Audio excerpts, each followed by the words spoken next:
Sporto.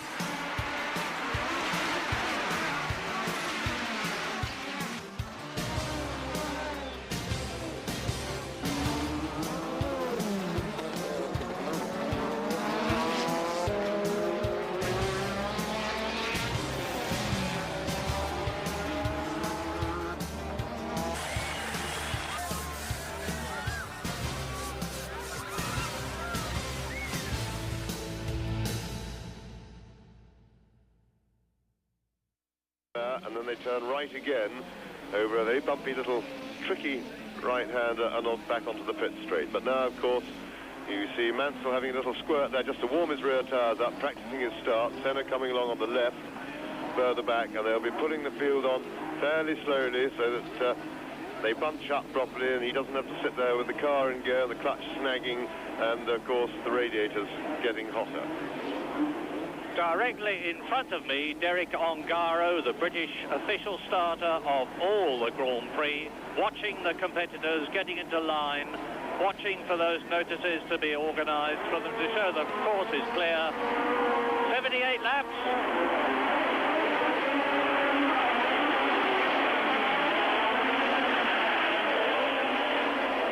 Up to the notorious Sandavot, and the first men are through.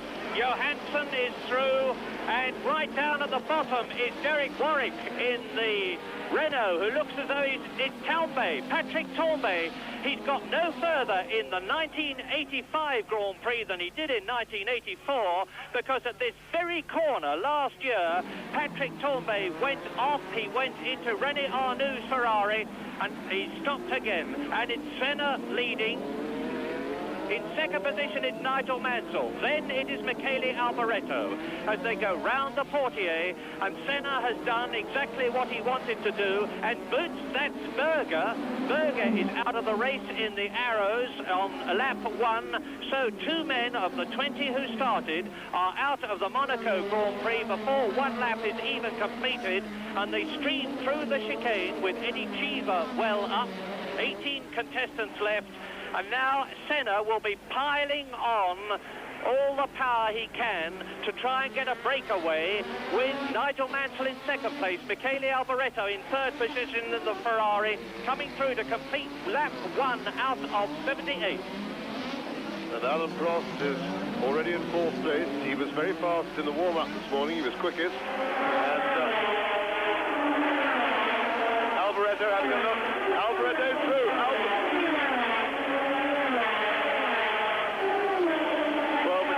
Michele Alboreto gave it everything he could on the braking manoeuvre. He got past Mansell, and he had a big snake. He locked his rear brake. The car went a little bit all over the place, but he's through and okay. And there is Alboreto now chasing. And Stefan Johansson, who didn't qualify very well after all sorts of problems, as you can see, in the pits, because he was involved in that coming together on the first lap. And so now it is Ayrton Senna leading, and Michele Alboreto trying to prevent the Brazilian from making the break at the early part of the race that he so very much wanted to do. Senna led by 1.7 seconds at the end of the first lap. 3 drivers already effectively out of the race: Berger, Tambay and Johansson. Senna leads. The man who won at Portugal was leading at San Marino until he had problems running out of fuel. De Angelis then took second place, and there is the pile-up behind the first 2 cars as the leader goes round the La Rascat. Senna, by the way, has got a special low first gear, which he had flown in last night, and the gap at the end of this, the second lap, between Senna and Alboreto is still 1.7 seconds. And Prost is going up into third position. Prost is third now, ahead of Nigel Mansell, who's dropping back, and you see coming towards you the red and white Barbara McLaren. So it's the JPS Motors Renault of Senna leading. Alboreto, the Ferrari, is in second place. There he is, and he's closing, and Prost is third.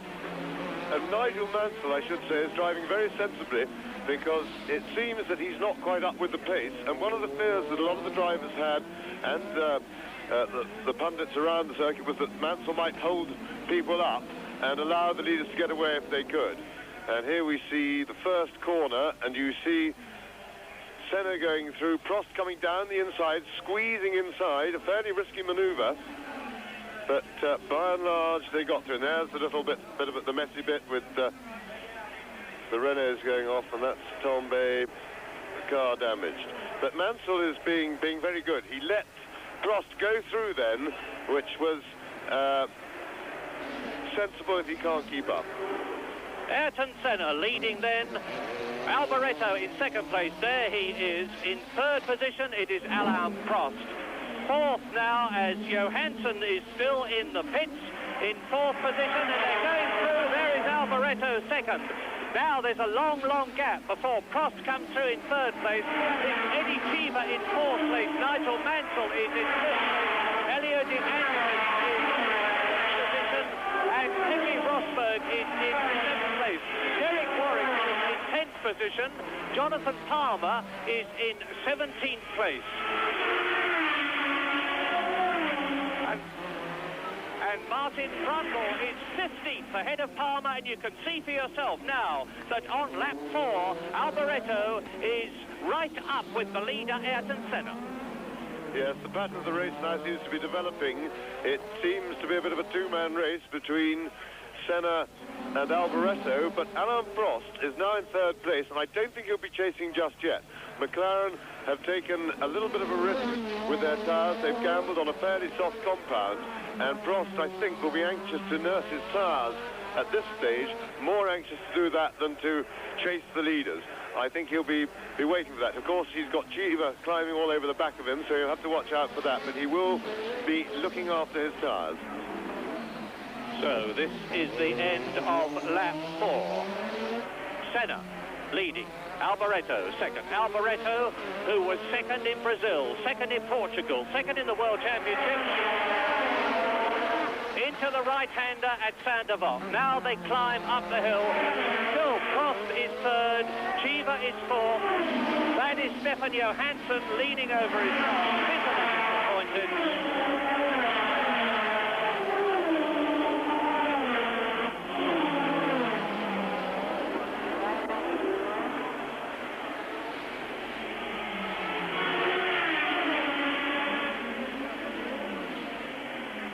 Ayrton Senna then, his problem now is knowing exactly where Michele Alboreto is, i.e. right behind him. You can see him in his mirrors. To make sure that he sticks to his racing line, gives Alboreto no chance to get past, makes it very difficult indeed for the Italian in the Ferrari. And provided he does that, it is indeed going to be difficult for Michele to get through. Yes, that's right. Absolutely right, Murray. Senna, who's a very mature driver despite his relative inexperience, will be concentrating much more on keeping it smooth and making no mistakes rather than attacking. He's already seen that Alboreto keep up, but Prost is hauling them in really fast. Prost has absolutely romped away from Eddie Cheever, and he will shortly be joining the leading two, so we're going to have a three-way battle for the lead. Well, it was some 6 seconds between Alboreto and Prost previously. I've got the stopwatch running on the gap now. And as Prost goes by, it's 5.5 seconds, so Prost is gaining fast. Cheever is still in fourth position. De Angelis is up to 5th. Nigel Mansell down to 6th.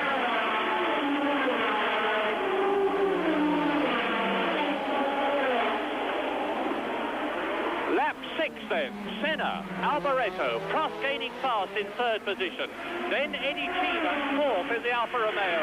An absolutely rejuvenated Alfa Romeo because it has the new Bosch Motronic engine management system on it. They've improved the handling. It was very quick in practice, and Eddie Cheever is a happy man this year for the first time. And as you see, that time of 1 minute 24.7 by Michele Alboreto, the fastest lap of the race, has, as I forecast, shattered Patrese 1982 lap record. It is nearly 2 seconds faster. But Senna is making the pace. He's keeping a healthy gap in racing turns between himself and Alboreto, and giving Prost the chance to catch the two cars in front. And there is the little Frenchman. Cheever fourth, De Angelis fifth, Rosberg sixth. Down to seventh place has gone Mansell. Eighth is Boutsen, ninth is De Cesaris, 10th is Warwick, 11th Patrese, 12th is Lauda. And as you look at Prost, the gap between Alboreto second and Prost third is still 5.6 seconds. Prost into the climb up to the Hotel de Paris. Giva fourth, Diaz fifth, Mansell sixth.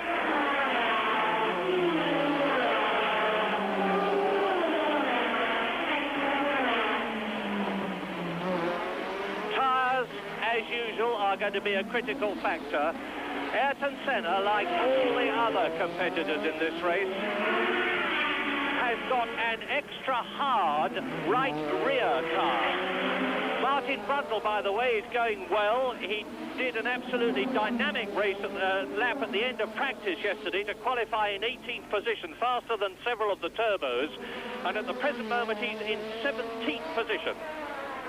Senna, like virtually all the lead drivers in this Monaco Grand Prix, an ex-karts champion, maintaining that gap between himself and Alboreto. So Senna in the JPS Lotus Renault, the V6 turbocharged Renault engine powering the Lotus, and there is Eddie Cheever in fourth position with Elio De Angelis catching him in fifth place. Sixth behind De Angelis is Rosberg, then Mansell seventh. The leaders complete their seventh lap. And there is De Angelis catching Cheever, fourth and fifth. The gap, Prost is now dropping back a bit. He's 5.9 seconds behind Alboreto. Well, I don't think I've ever seen anybody overtake that before. And that was a spectacular overtaking maneuver by De Angelis.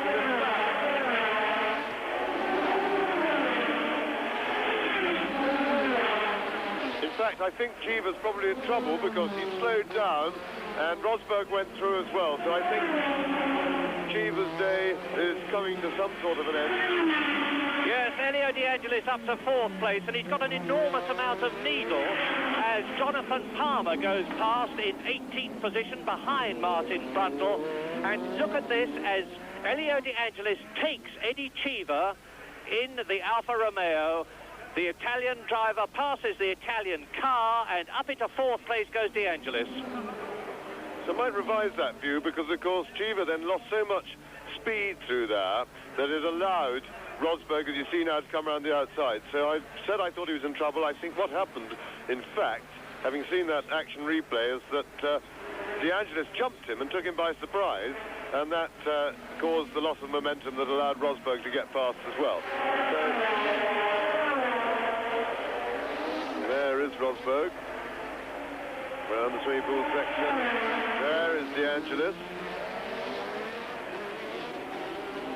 Race order, lap 9. Senna leads, Alboreto second. In third position is Prost. In fourth position now, De Angelis. So both the JPS Lotus Renault cars are in four places. In fifth position in fifth place is Keke Rosberg, and Cheever driving into the pits, and I wouldn't be at all surprised if it's gone out of the race. Eddie Cheever then, who started off in such an optimistic mood, is finishing the race in a state of acute pessimism to join Stefan Johansson, Patrick Tambay and Gerhard Berger, who are out on the 9th lap. Cheever being pushed in. Senna leads, Alboreto second.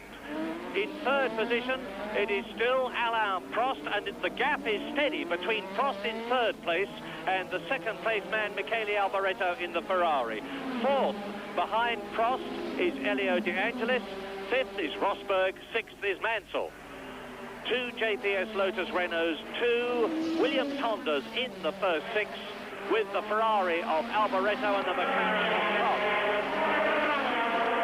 And as you look at a steady, stricken Eddie Cheever, obviously very fed up, and now you look at Thierry Boutsen being chased by De Cesaris, and they are in 7th and 8th positions, and Derek Warwick, who is in 9th position, coming out of La Rascasse. I will tell you that Ayrton Senna is increasing the gap.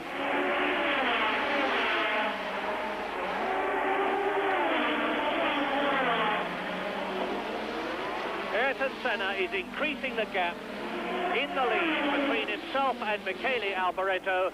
It is now 1.2 seconds between the leader, Senna, in the JPS Lotus Renault and Michele Alboreto in the Ferrari. But look at Boutsen, De Cesaris and Derek Warwick, 7th, 8th and 9th, coming down to Lowe's Station hairpin, chasing Nigel Mansell.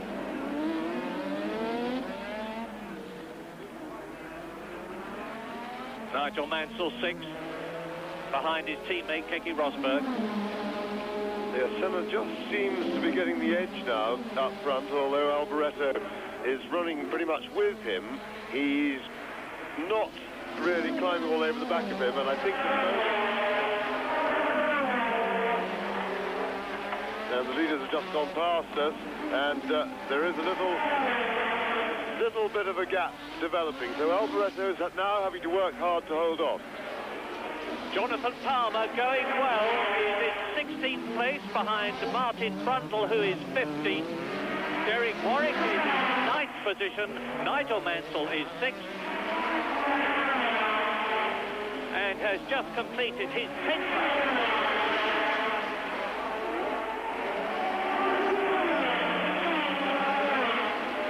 World champion Niki Lauda is in only 11th place, struggling up through the field, having started 14th after a very fraught practice when he was held up, he claims, by Ayrton Senna on his fast lap, and there was a lot of controversy over that. Down to the station hairpin. Boutsen, De Cesaris, Warwick, the two Renault engine-powered cars chasing the BMW-powered car, the arrows of Boutsen. Yes, that was...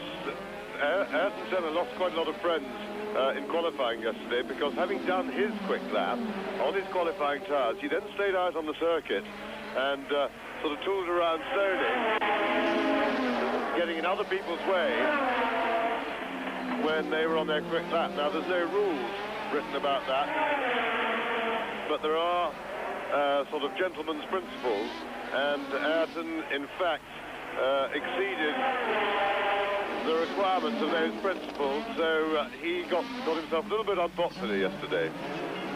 Eddie Cheever went out with electrical problems, and Ayrton Senna has now increased his lead over Alboreto to 3.3 seconds.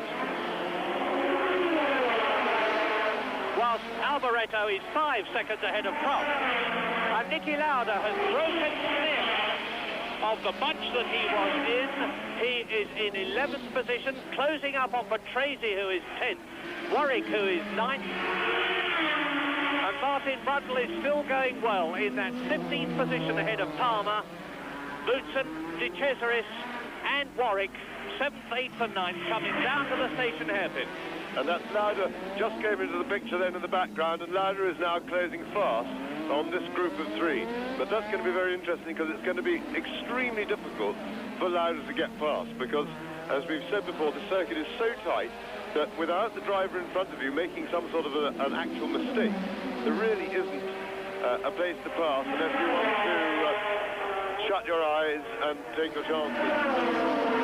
Lap 12, Senna is now 4.17 ahead, and Alboreto is 5 seconds ahead of Prost in 3rd position, 4th De Angelis, 5th Rosberg, 6th Mansell.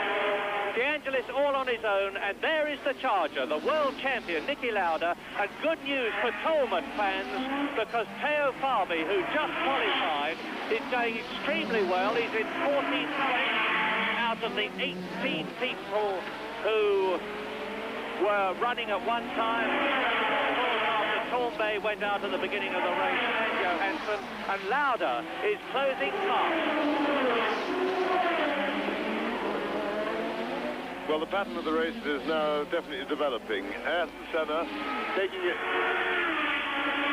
reasonably steady up front, is now proving a little bit too fast for Michele Alboreto, who's some 3 or 4 seconds down on him, and there's that fearsome battle, the 7th place, with Lauda about to catch them and to make that a 4-way battle.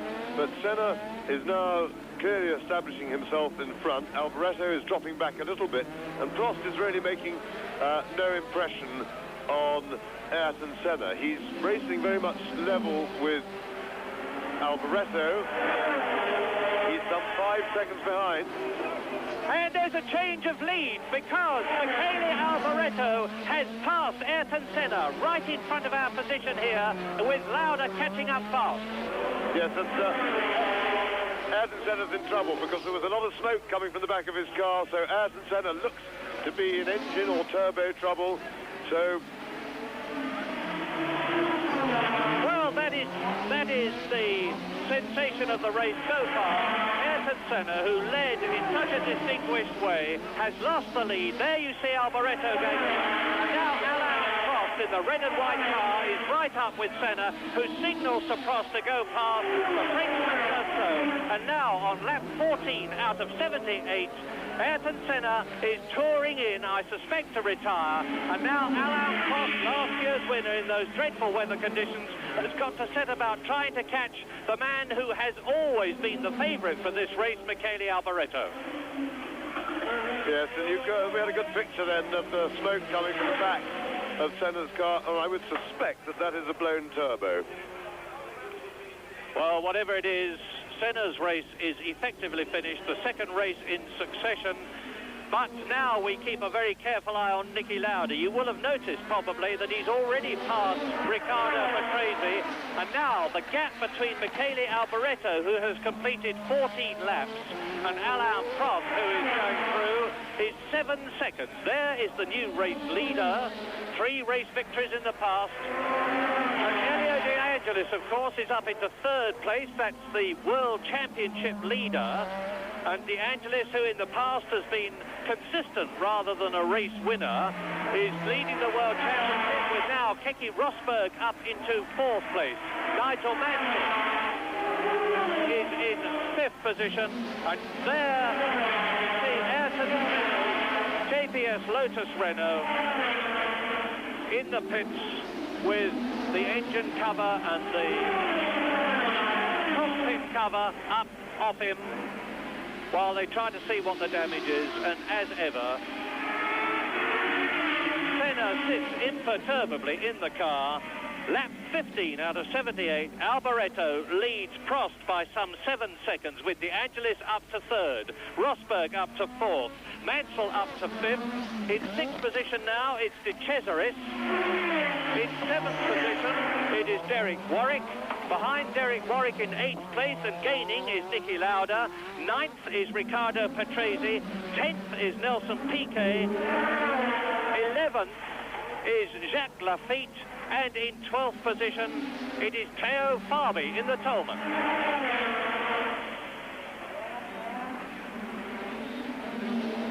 Senna can only hope for the fastest lap now, but Michele Alboreto can not only hope for victory, but he can be hoping to take the lead in the World Championship. Elio De Angelis at the present moment is leading Alboreto by 5 points in the World Championship. Rosberg goes through, his Williams Honda sounding very crisp. Nigel Mansell the same. But now, De Cesaris in 6th place is gaining on Nigel Mansell. De Cesaris in the new lightweight Ligier, and Theo Fabi is right up with Lafitte, Piquet and Patrese. With Martin Brundle now in 12th position. Well, up at the front, we've got pretty much a stagnant situation at the moment. There is Prost going through around by the swimming pool section, and he's really not making as Alboreto now. He's about 7 seconds clear of Prost, and they seem to be fairly stalemated. There's not much change in the gap, so Alboreto is fending Prost off, but Prost may be just looking after his tyre. Well, I said earlier that he was on a marginally soft compound, and he needs to give it a good... If that is the case, he'll be more concerned about nursing his tyres for the first 20 or 25 laps before he starts charging. And he's got Alboreto very much in his sight. He knows where he is. 7 seconds away is not a big gap. There's a long way to go. And Prost is driving very maturely these days. He's thinking carefully, which is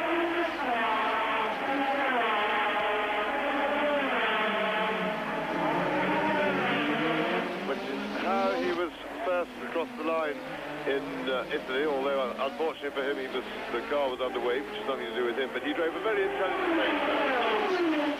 And that's Piquet's car and Patrese going off. Riccardo Patrese in the Alfa Romeo, and this is lap 17, and Piquet and Patrese both out, and that is Fabi's car.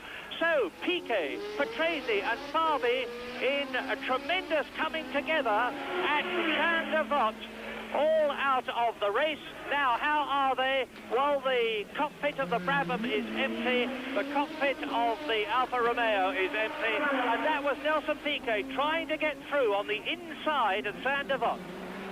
Well, as I saw it, then we'll see a replay, I hope, in a moment. And that is Alboreto. So Alboreto has spun on the mess. Presumably, I think they put some oil down. So Alboreto, there goes Prost through into the lead. So Alboreto has spun his lead away in all that excitement. But Piquet was definitely alongside Patrese, and I have to say, I think Patrese drove into him. I'd like to see the replay, but Piquet was certainly behaving himself, and here we are now. Nelson Piquet comes alongside, and Patrese is squeezing Piquet and pushed him into the barrier. There's no doubt about that Patrese shut the door on Piquet, and Piquet's wheels got wheels flying off everywhere. The car actually finished up with only one wheel on, which is quite a good result, really. And now, look, if we stay with the replay this long, to see Teo Fabi's Tolman appear into the picture with the Alfa Romeo on the right, and there is Niki Lauda's car. So Lauda has obviously spun at exactly the same place, and he's out of the race because they're getting the crane to lift Niki Lauda's car. With all that excitement happening there, I would think that all the excitement put some oil down. So I would think that when Piquet and Patrese made contact, there was oil put onto the track. I'm looking down the track, and I can't see any. But yes, the oil flag is going on, albeit rather late. But there is an oil flag at the first corner. And with now definitely 8 out of the 20 cars out of the race on lap 18, let's look at the position. Well, leading is Alain Prost in the McLaren. In second position, despite his spin, is Michele Alboreto. Third is Elio De Angelis, who managed to keep going. Coming through now in fourth position, it is Keke Rosberg. As you look at the new race leader, Alain Prost, with Alboreto leading him. And he's coming up to Lafitte. He being Prost. Now, Jacques Lafitte is well down the field. He's in 12th position, and his car is a heavier one than De Cesaris's, his Ligier, and Alboreto is stung into action. He made a magnificent recovery on the 19th lap out of 78, and soon we're going to be seeing a really exciting battle for the lead between last year's winner, Prost, who takes Lafitte on the entrance to the swimming pool section, and Lafitte will undoubtedly let Alboreto through, and he does so, and you can see the gap yourself as Prost comes up to Jonathan Palmer in the Zach Speed car, and Palmer is now in 11th position. Yes, it was a very quick spin by Alboreto, because he only lost about 9 or 10 seconds on the road. But it's really livened the race up, because these two, as we were saying just before all this excitement happened, they're the yellow and red stripe flags. They are the oil flags to denote that, not necessarily oil, but you can in fact see that slippery patch there just as they turn into the corner at Saint-Devote. There's a big oil stick there, but not so much in the braking area. Anyway, it's livened up the race for us, because we now have the two leaders nose to tail, and Alboreto is definitely a man with a bit of adrenaline going around him. Meantime, has benefited from the multiple coming together. He is up into 9th position. Niki Lauda is 8th. Derek Warwick is in 7th place, and you're looking at the battle for the lead on lap 20, with Michele Alboreto having recovered, closed right up with Alain Prost, and the race order is Prost leading, Alboreto second, De Angelis is in 3rd place ahead of 4th man Rosberg. Up into 5th position has gone De Cesaris. In 6th position is Derek Warwick. In 7th place is Nigel Mansell. And Brundle is now into 8th place as I talk to you. And look at Alboreto swarming all over Alain Prost gearbox. That's right. Look, he's really looking for a way through. He's all over him like a rash. So the adrenaline charge from his mistake has really stung Alboreto into hyperaction. And along here, I don't think he'll be trying to pass into Centre Park. And there's Nelson Piquet looking pretty unhappy. He's walking back, and I think he'll feel more than a little bit miffed. And Alboreto is... Oh, he's really having a go, Michele Alboreto.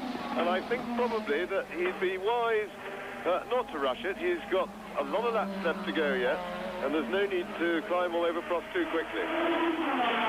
Alboreto in terrific form this season. That's Riccardo Patrese explaining, probably somewhat heatedly, what happened. There seems little doubt that it was Patrese that caused the accident, which took Piquet out, and it looked as though Piquet's suspension broke when he hit the Armco from the way the bottom of his car was dragging along the ground and creating that tremendous shower of sparks. But now, lap 21, a stirring battle for the lead. Last year's winner, Alain Prost, who very much needs World Championship points. He's 4th equal in the championship with 9 points from his win at Brazil, and he didn't score at all in Portugal or San Marino. Whereas Michele Alboreto, who is 2nd in the championship, behind Elio De Angelis, who, by the way, is 3rd in the race. And Alboreto challenging hard. So Alboreto 2nd, right up with Alain Prost, the race leader. Elio De Angelis in 3rd place. Keke Rosberg is in 4th position. Andre De Cesaris is in 5th place. And there go the leaders.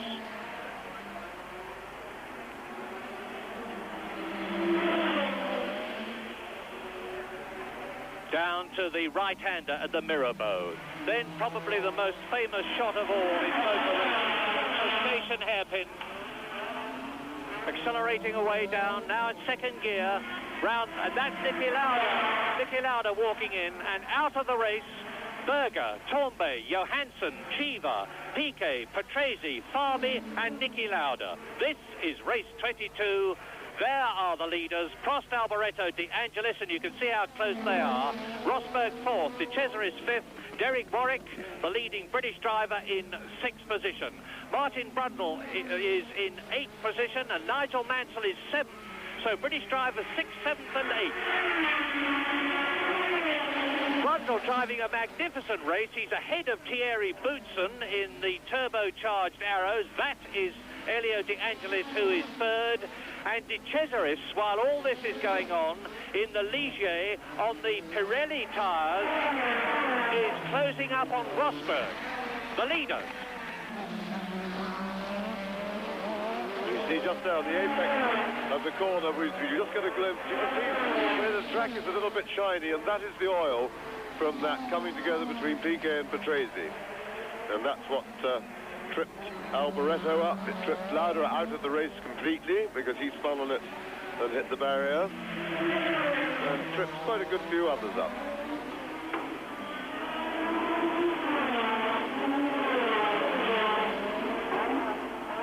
Round the portiere again, into the tunnel again, and as they go into the tunnel, the 4th place man, Keke Rosberg, has started his 23rd lap, going well in the Williams.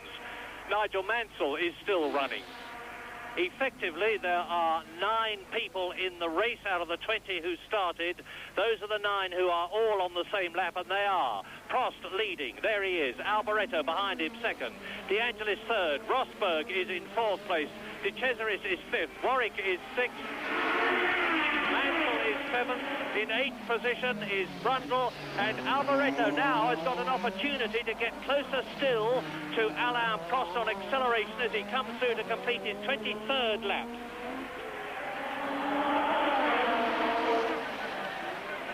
And he's through! Michele Alboreto has done it, and at Saint-Devote on the new lap surges through and takes the lead back from Alain Prost, and look at the gap he's already extended over the Frenchman's McLaren. Michele Alboreto is without doubt the fastest man in the race and showing it. That was a wonderful piece of driving. Alboreto actually drove around the outside of Alain Prost, and it was also a very fine piece of driving from Prost because he saw what was happening. Here we are again.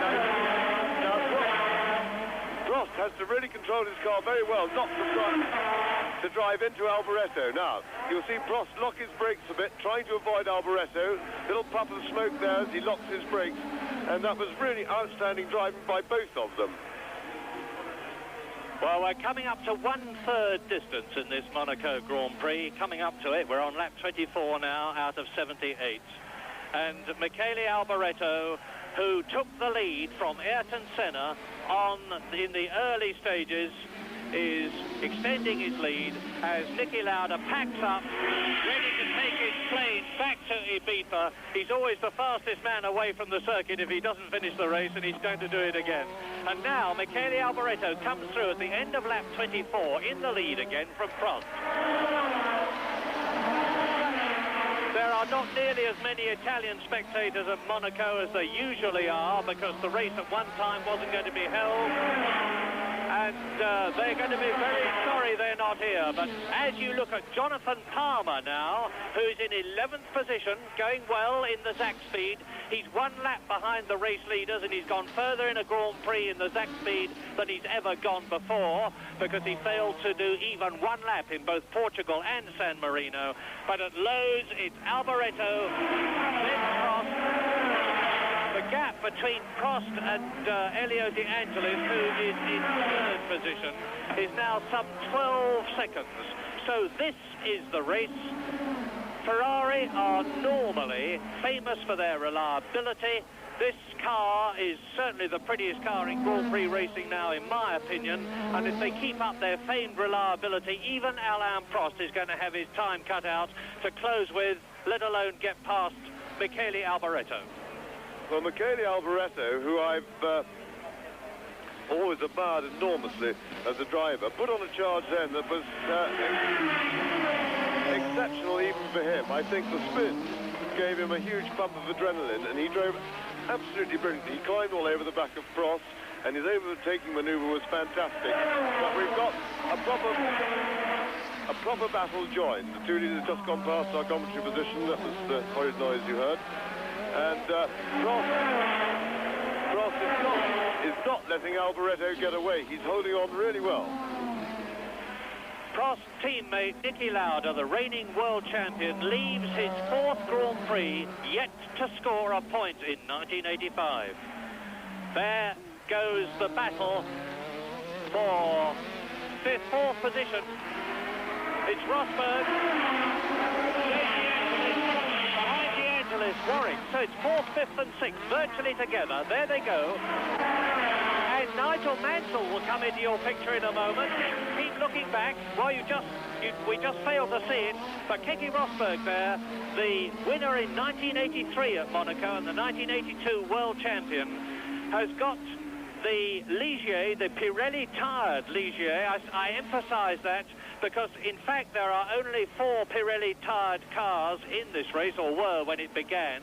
They've had a lot of problems getting the tyres right, but they're getting them better and better, and they've really responded well to the 35 kilograms reduced weight of De Cesaris' Ligier, which is in 5th position. There is Warwick in the leading Renault-powered Renault car with his teammate Courtney out on lap 1. Warwick then in 6th position, chasing that man. De Cesaris in the blue Ligier 5th, who is chasing Rosberg. There he is, rounding the swimming pool in the Williams Honda in 4th position. And on lap 27, Alboreto still leads. He leads now by 1.6 seconds from Prost, last year's winner. Prost is 10 seconds ahead of De Angelis. De Angelis is 13 seconds ahead of the 4th place man, Rosberg. That is Theo Fabi, out because of the crash out after driving an exceptionally good race, Theo Fabi. Warwick chasing Rosberg. Rosberg and Warwick sandwiching De Angelis. De Cesaris.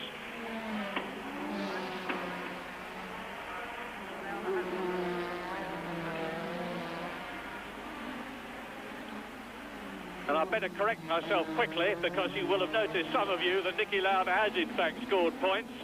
He scored points for 4th place at San Marino. My apologies to Niki. But there is Martin Brundle. Now, you should see Thierry Boutsen right behind him shortly, but Brundle, who is in 8th position, is coming into the pit, so he's been passed by Boutsen, and Alboreto goes through. An interesting battle up front. Alboreto is definitely the dominant partner of these two, but Prost is holding on. He's struggling to hold on. He's really on the limit to keep up. Alboreto at this stage of the race, and here we are, another fastest lap for Alboreto, only marginally faster than before. But of course, remember that the cars still have quite a lot of fuel on board, and as the track softens, the rubber goes down.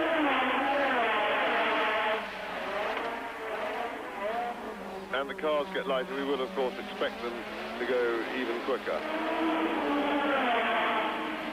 Nigel Mansell behind these three, driving a good race. He's only just out of the points, having scored points for 5th positions at both Portugal and San Marino.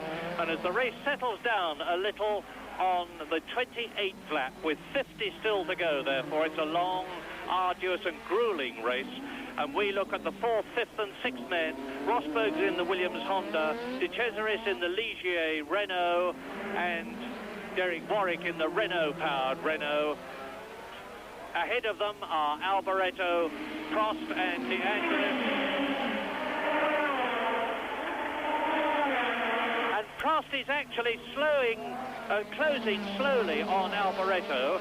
He's got the gap now down to 1.1 seconds. The lap before it was 1.6. The lap before that it was 1. And there's obviously something wrong with the accelerator or the brake or clutch pedals of Brundle's car in the pits. Yes, I would say that probably what's happening up front is that Alboreto, having tried to get away and failed, is probably consolidating his position and just taking it a little bit more easily. You can't drive this race as a total sprint. It's too far and too hard, so I suspect that Michele Alboreto has done the properly intelligent thing and is relaxing up and giving himself a little bit of a rest, because I don't think these two are going to race each other very hard for a little while. They're going to wait till later in the race to do the hard work. At the moment, I think they're probably taking a bit of a breather, and that has to be done here in Monte Carlo.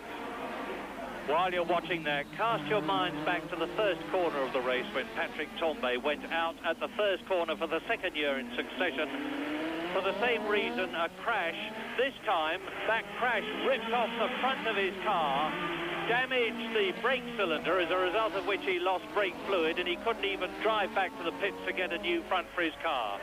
And there goes Thierry Boutsen, going comparatively slowly as Alboreto goes past. Now, this will give Alboreto a chance to break away a bit, because Boutsen is now holding up Alain Prost in the McLaren. Is Boutsen going to move over and let the Frenchman through? Alain Prost will be metaphorically and probably actually fuming inside the cockpit of the Marlboro McLaren, because now Alboreto on the 30th lap has got a clear track in front of him, and Prost is through. And in fact was not held up very much by Boutsen. Martin Brundle had brake trouble, that's why he went into the pit. Elio De Angelis alone on the circuit, some 12 seconds behind Prost, but 25 seconds behind him. That tremendous battle rages still between Keke Rosberg in 4th position, De Cesaris in 5th, Warwick in 6th, Nigel Mansell is in 7th place, and Thierry Boutsen, who is 8th, has already been lapped, as Martin Brundle, back on the track, has got Alboreto coming up behind him and giving Prost the chance to close. Well, I think a word should be said about Elio De Angelis, because his driving this year has, in my opinion, been extremely good. I think the arrival of Ayrton Senna in the team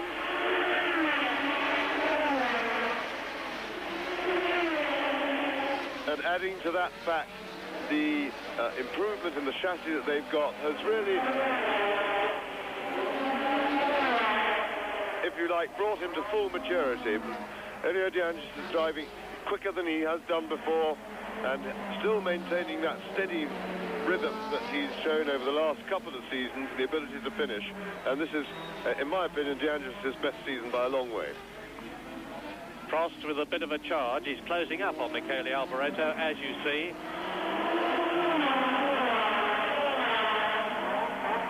De Angelis still alone, still Rosberg, De Cesaris and Warwick almost locked together for 4th, 5th and 6th places, with De Angelis 3rd.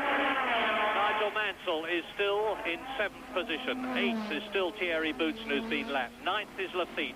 10th is Jonathan Palmer, who has been lapped only once. 11th is Martin Brundle, who's been lapped twice.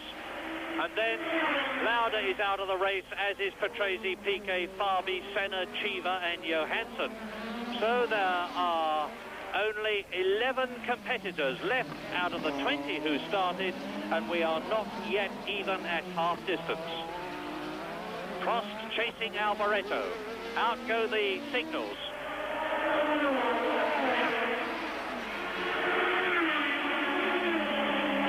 And we had a good shot of Alan Prost's pit board there, which told him that he was in P2, second place. He was minus 0.9, that's 9/10 of a second behind Alboreto when they previously went past, and more importantly for him, because he can't see him in his mirrors, he's plus 9.1 on Elio De Angelis in 3rd place, and that's important that he should know that. So the pit board says your place and your pluses and minuses usually, and also very often how many laps there are to go. They give you laps to go as well, and believe it or not, those boards are fairly easy to read as you go past, and you can also gather further information by reading other people's boards if they happen to be hanging out as you drive past. And Derek Warwick is ahead now of Keke Rosberg. And Rosberg was in 4th position, and Prost goes through. Prost retakes that lead from Michele Alboreto on lap 32. And I think Alboreto's in some sort of trouble. Yes, he's slowed right down. So mechanical trouble for Michele Alboreto has put him out of the lead. He's got a puncture maybe. Yes, he's got a left rear puncture. He'll come into the pits now. Sorry, a right. And look at it. You see the car. The left rear is absolutely flat. 送りながらミケール・アルボレート、さあタイヤ交換です。ぐにゃぐにゃでしたね、今トレッドがね、グッドイヤーのニュータイヤということになります、フェラーリ。今から思うとちょっとゆっくりしすぎじゃないのという気もしてしまいますが。そうですね、まあ、16秒かかりましたもんね、ミケーレ・アルボレート、タイヤトラブルでまたそのポジションを下げることになってしまいました。またしてもアラン・プロストがここでトップに立っています。もうライバルが次々と消えてってくれてる感じですよね、そして2位になったデアンジェリスとのギャップは7秒1と今表示がされました。もうプロストとしてはすごく楽にレースコントロールできますよね、アラン・プロストがトップに立ちました。そして2番手ロータスのマシンはどうでしょうか。今ようやくプーサイド試験という感じ、7秒1のギャップがあります。2番手にデアンジェリスです。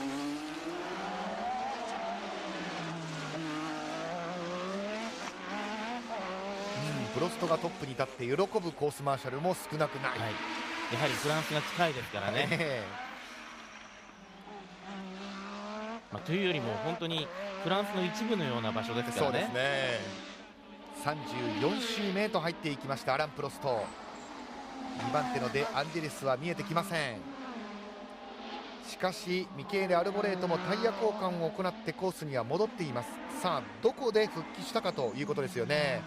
今画面の表示が出ていますが、表示ではカーナンバー27、3番手になっていますけれども、実際はこれ4番手のようです。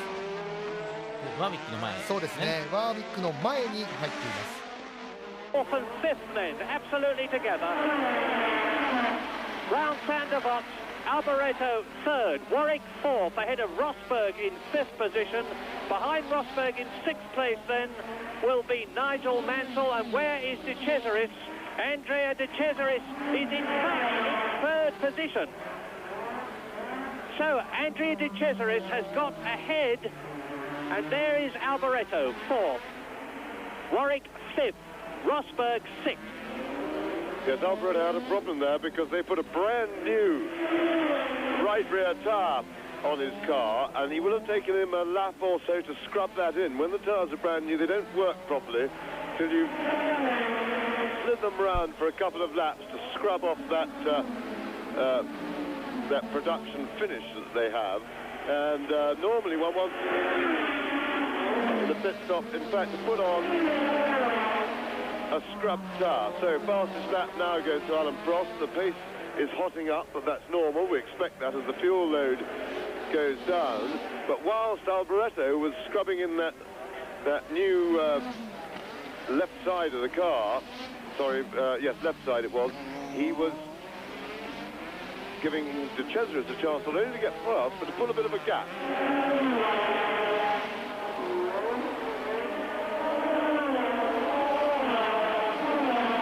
Lap 35, Alain Prost leads, Elio De Angelis second, Andrea De Cesaris third, Michele Alboreto fourth, there he goes.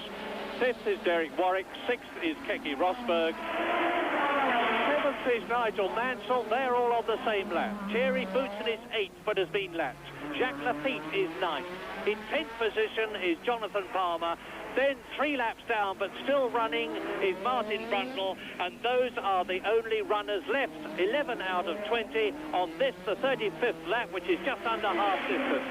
Now, Alboreto pulling away a bit from Derek Warwick, but he's got an enormous gap between himself and the race leader, Alain Prost, and it rather looks at the moment as though Alain Prost, with 35 laps out of 78 completed, is going to make his second Monaco Grand Prix win in succession, but under very different circumstances from last year's torrentially wet race.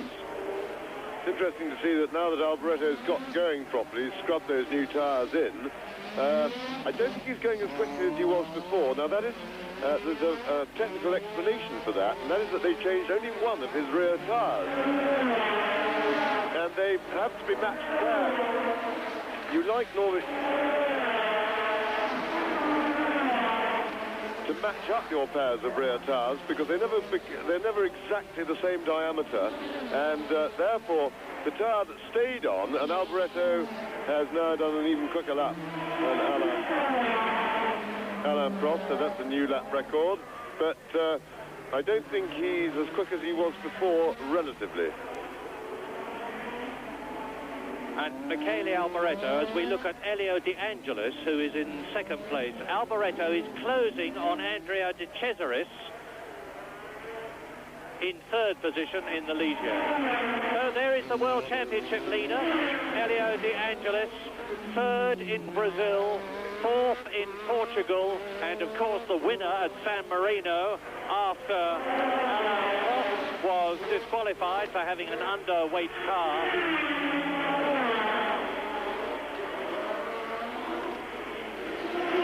Martin Brundle in the background, who's been lapped, but still going well. He's in 11th position. De Angelis.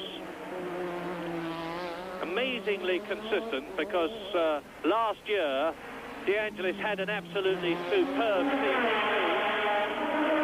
Third in the World Championship last year. 4 third places, 3 fourth places, 4 fifth places. For 6th place, and very, very few retirements or failures to do really well in a Grand Prix. And Alboreto is going quicker and quicker. 1:24.17, his fastest lap so far, and of course the fastest lap of the race, is well over 2 seconds inside Riccardo Patrese's 1982 lap record. And the gap between the man you're watching, De Angelis, and Prost, is about 11 seconds. Yes, I think I was a little bit hasty there and might have maligned Alboreto a bit, because now that he's got those new tyres scrubbed in, he seems to be really motoring. He's the quickest man on the circuit at the moment, and we might find it interesting to note that Alboreto is 42 seconds behind Alain Prost. because Alboreto is currently the quickest man on the track. So we'll keep an eye on that gap for you and tell you if he's closing. Well, he's certainly closing on De Cesaris. Here they are. De Cesaris in third position in the lightweight Ligier with its Renault engine. And behind him, Michele Alboreto, soon, I think, to be third, although De Cesaris is a notoriously difficult man to get past.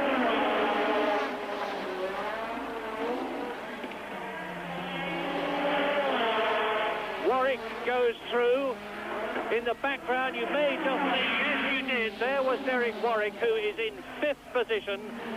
And De Cesaris has pulled away just a little bit from Michele Alboreto on the climb to the Hotel de Paris. Now they drop down past the famous tip-top bar into the Mirabeau, the second gear right-hander. Down to Lowe's Station hairpin, the first gear. Now up into second for the Portier. Accelerating up into third through the tunnel. Third place De Cesaris, fourth place in the Scarlet Ferrari, number 27, Michele Alboreto. Prost has just completed another lap in the lead. Well, De Cesaris signalled his intentions that he's not going to be a piece of cake to get past. He did that at Saint-Devant. He shut the door fairly firmly and quite fairly on Michele Alboreto, but he's in third place, and with full justification, he intends to defend it as vigorously as possible. Let's see how it goes again as they approach Saint-Devant at the end of their 38th lap in third and fourth places.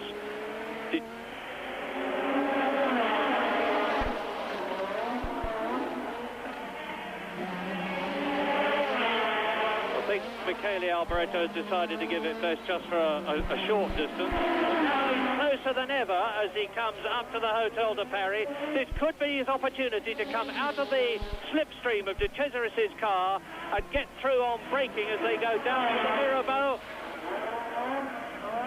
But De Cesaris shuts the door, but fails, and Alboreto goes through beautifully. Well, that was a risky manoeuvre by Alboreto. De Cesaris really looked as if he was going to have an accident about it. He tried to drive into Alboreto, and right at the last moment, he saw him. So at least he fended that off, because that would have been a great shame. Alboreto, now here we are. They're coming out of the Casino Square. The car goes very light there. Then a quick squirt, and down onto the brakes very hard. And Alboreto came really from a long way behind. I didn't think, in fact, I think, if anything, I was wrong in saying that. De Cesaris was within his right skirt into the corner. Alboreto wasn't really alongside, and I think it was a bit cheeky on Alboreto's part, having seen that again. Came from too far behind, but anyway, his progress now continues. So Michele Alboreto up into third place, and now with plenty of daylight ahead of him to have a good run at the lead. And now Derek Warwick is going to set about De Cesaris, because De Cesaris is down to fourth.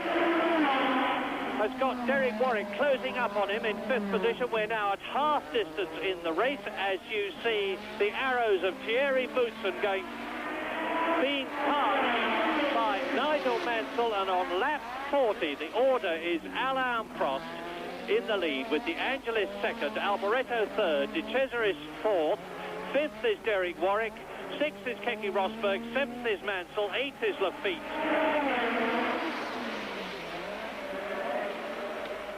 And here is Alain Prost. I remind you that his teammate, the reigning world champion Niki Lauda, is out of the race, as are Theo Fabi, Riccardo Patrese, Nelson Piquet, Eddie Cheever, Stefan Johansson, Patrick Tambay, and Gerhard Berger.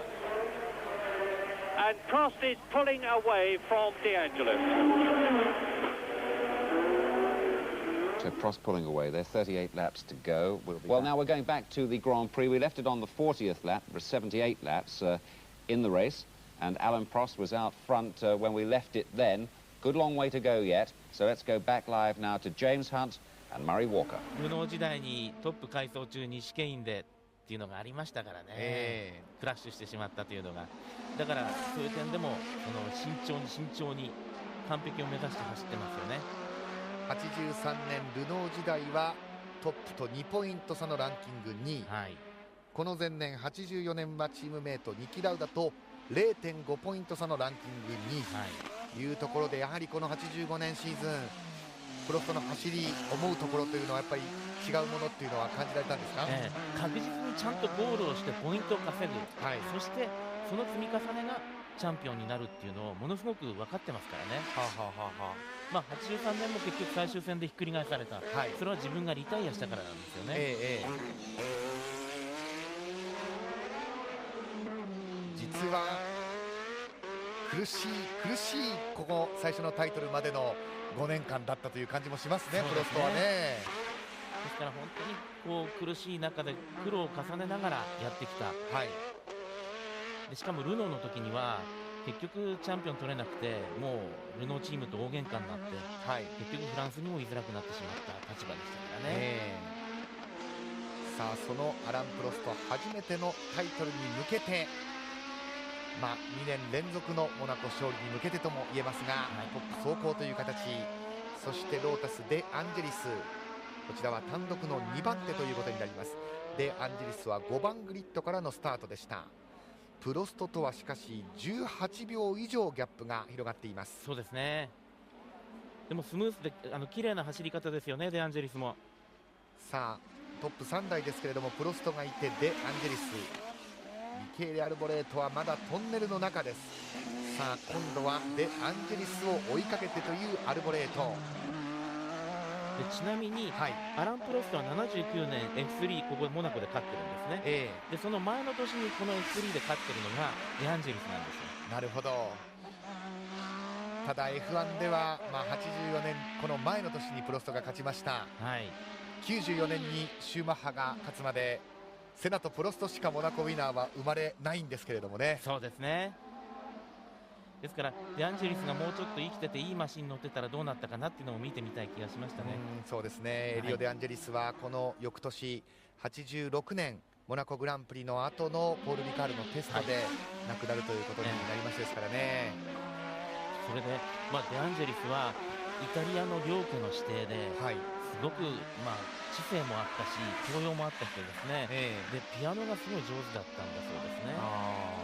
セベール、デ・アンジェリスで、現代だとエイドリアン・スーティルがそうなんですけどね。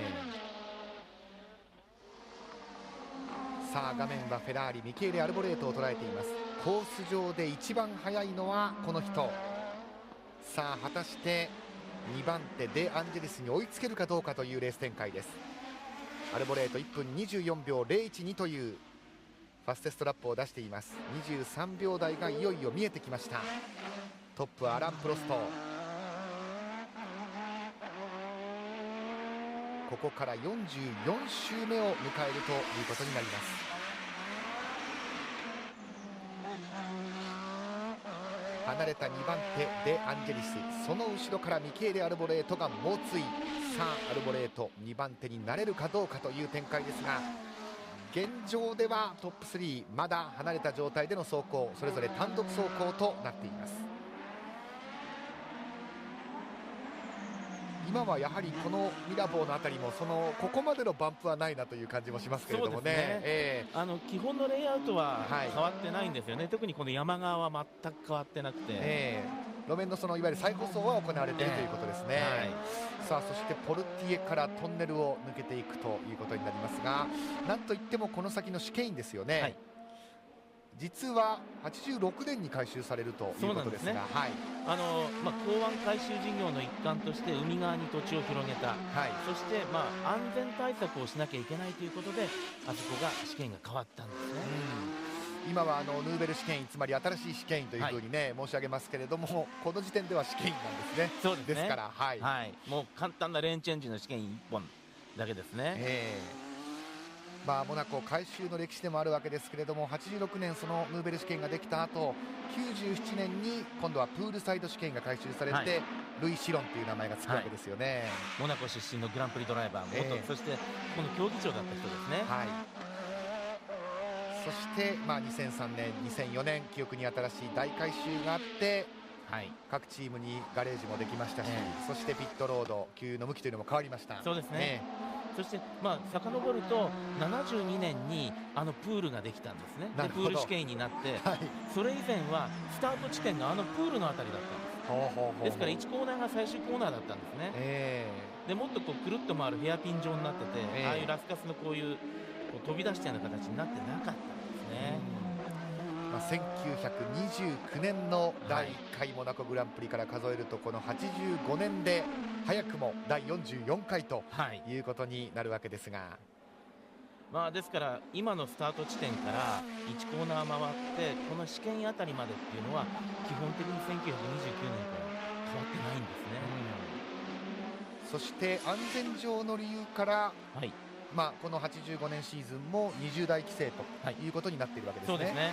で特にこの85年からですね、その安全という問題が随分こう言われるようになったんですね。というのも実はもっと遡るとこの85年モナコグランプリの開催自体が危ぶまれたんですよ。でそれは理由は実はテレビの放映権問題だったんです。なるほど。で当時コンコルド協定に基づいてこの FISA の今の FIA のスポーツの前身ですけども、FISA の方でテレビ放映権を一括管理しようとしたんですね。でジャンマリー・バレストロ会長が放映権の、管理に対してモナコに合意しろと言ったんですが、モナコの自動車クラブ ACM の、ミッシェル・ボエリ会長はもう基本的に嫌だ、絶対嫌だって言ったんですね。でしかもボエリとバレストロってもともと仲悪いんですよ。パトリック・タンベイですね、スタート直後にリタイアしたドライバーですが、今インタビューを受けています。続けてください。そして結局その放映権に関しては、お互い話し合いをして開催に関しても、OK になったんですね。ただし放映権に関しては80年代後半までモナコは独自放映権管理ですからね。なるほど。で今も映像制作はモナコと日本とブラジルは独自制作ですからね。で結局その話の中でじゃあ話をまとめましたって言った時にバレストル会長が今度は自分がやってた安全対策のことを持ち出してきたんですね。なるほど。でモナコは危険じゃないかということで、それで回収しろというので、その時にコース査察官兼競技長のデレック・オンガロがでももう、86年に試験員も新しくなりますしっていうことでいろいろと収めたんですね。なるほどね。さあプロストとアンジェリスのギャップは20秒761と広がっています。20秒差あります。注目はデ・アンジェリスの後ろからアルボレート届くかどうかということになりますが、こちらがそのミケーレ・アルボレート、前にデ・アンジェリスを捉えているかどうか。このオフィシャルたちはずっと立ってますね。本当にねそのレベルが高くて、ですからその危険だって意見が出たとしても、このマーシャルたちの働きが、そしてこのメディカルスタッフがコースいっぱいいるんですけど、この働きがモナコを続けさせている理由なんですよね。さあこちらはウィリアムズ・ホンダの2台ということになりますが、ロズベルグが前、マンセルが後ろです。ちょっとこう両者とも少しこうなんて言いますかね、出入りの激しいと言いますか、アップアンドダウンを繰り返してというここまでのレース展開ですが、さあ今度はロズベルグよりもマンセルの方が速さがありそうです。さあウィリアムズ・ホンダ2台が並ぶホームストレート。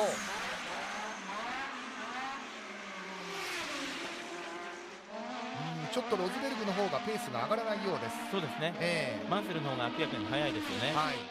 後ろがマンセル、そして前がケケ・ロズベルグです。ウィリアムズ・ホンダにとっては第2期ホンダエンジン3年目のシーズンということになります。さあここでインに振りました。インに振ってマンセルが前です。マンセルが前、もう行かせるような形にも見えましたね。今ね譲りましたね。やはりですねこのブレーキの特性が良くなかった、でもマンセルの方はやっと調子が戻ってきたんですね、ブレーキの。でやっぱり当時のカーボンファイバーブレーキ難しかったんですね。やっぱり譲りましたね。そうですね。あそこすごいですね、うねりが。でも70年代の映像を見てもあんな感じでしたね。今いかにこの路面があれで良くなったのかっていう感じもしますけれども、今も若干うねってますけれどもね、ですからそのカーボンブレーキが難しいっていうのは、その発熱特性とかそういう部分が非常に難しかったと、今よりももっと難しかったそうなんですね、で面白いのは今回デアンジェリスとか何台かは鉄製のブレーキに戻してるんですよ。カーボンブレーキのこう感触が良くない、だから鉄製のブレーキの方がいいって言って戻しちゃったんですね。今ではもうカーボンのブレーキは当たり前というね、感じですけれども、せいぜいそのこのメーカーのブレーキの感じが良くないからこっちがいいとかっていうのがあるぐらいですもんね、まあ、おかげでブレーキメーカーのサービスマンは大忙しだそうですけど。なるほど、まあ、今ももちろんねブレーキのフィーリングを訴えるドライバーっていうのは多いわけですけれどもね、まあ、一番顕著な例ですと2007年だとアロンソですよね、もうルノー時代から使ってた一子じゃないとっていうのがありましたもんね、ただ素材はいずれもカーボンという中で当時はまだ鉄製を好みで選びたいというドライバーがいただけは出たんですね、さあ7番手のロズベルグ、そして10番手のブーツェン、その後ろからトップを行くプロストという3台になりました。それぞれの順位それぞれのポジションでの走行ということになりますが、さあプロストが周回遅れを作っていくということになります。